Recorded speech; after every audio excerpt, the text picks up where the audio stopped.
بسم اللہ الرحمن الرحیم۔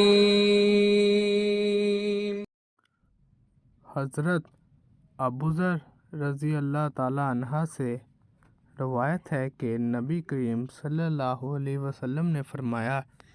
تیرا اپنے بھائی کے سامنے مسکرانا صدقہ ہے،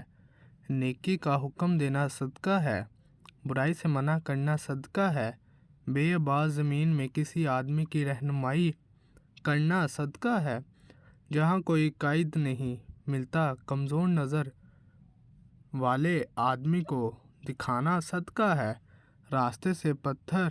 کانٹا اور بری وغیرہ دور کرنا صدقہ ہے، اور اپنے ڈول کا پانی کی بھائی کے ڈول میں ڈال دینا صدقہ ہے۔ حضرت عبداللہ بن عمر رضی اللہ عنہ سے روایت ہے، نبی کریم صلی اللہ علیہ وسلم نے فرمایا، اللہ تعالیٰ روز قیامت 3 قسم کے افراد کی طرف نہیں دیکھے گا: والدین کا نافرمان، دوام سے شراب پینے والا، اور اپنے دیے پر احسان جتلانے والا۔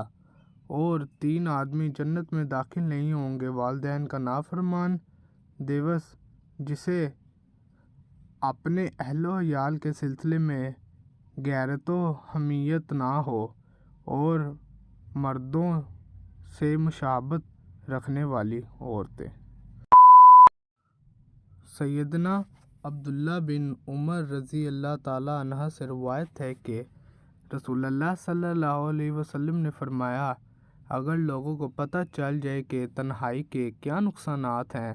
تو رات کو کوئی مسافر اکیلا سفر پر نہ نکلے۔